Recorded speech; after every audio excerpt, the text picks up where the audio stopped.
很多朋友都有一个误区，认为编程就是把程序编好就行了。像这个图，就算是我们的布局给的再密做出来的面它也不会光顺。那我们应该如何优化呢？要重新做面，先把面做光顺。这里的话我只讲方法大家可以举一反三我是成功。接下来就直接实操，因为它这个线很扭曲，所以说导致我们这个面它就不会好。我们可以先做线，然后重新再做面。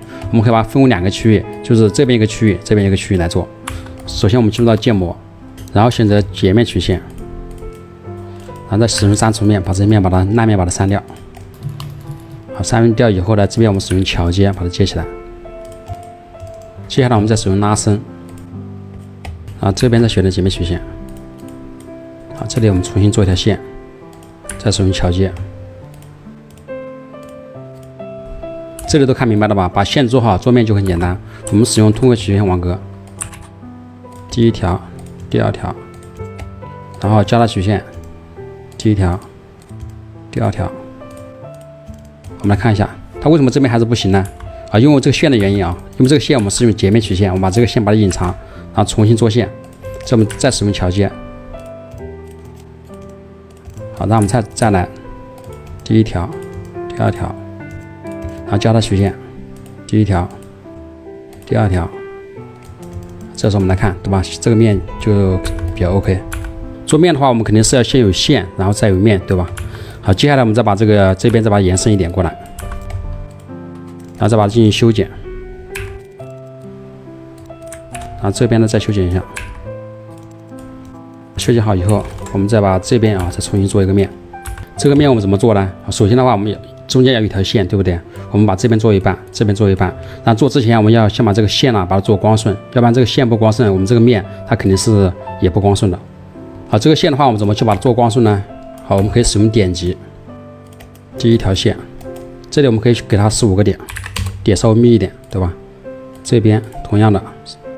好，然后我们做线的时候，这里有个小技巧就是我们做的时候，这边我们做3段，这一段对吧？这一段圆弧，这边一段，然后一定保证相切。我们使用样条曲线，然后选的时候我们空格选一下，这样的话我们保证它是光顺的。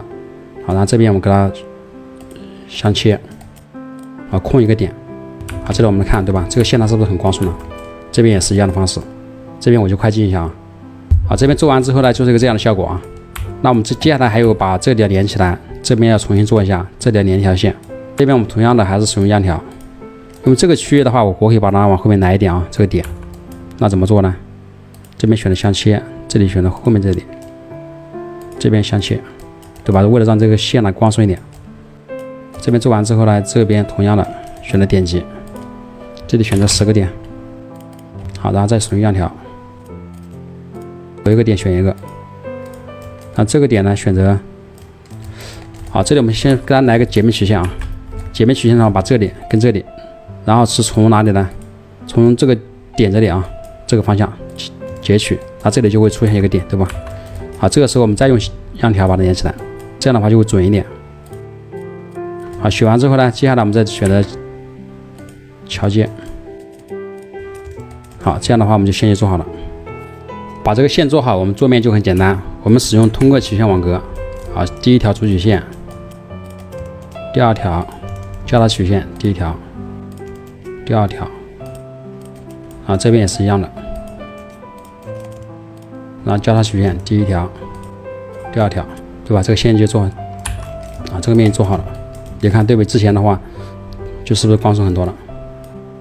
掌握方法它就很简单这个方法 U7 高版本、低版本都是通用的我的高阶课主要也是讲补面改图。要想精通 U7 编程，其实补面改图这一关是跳不过去的。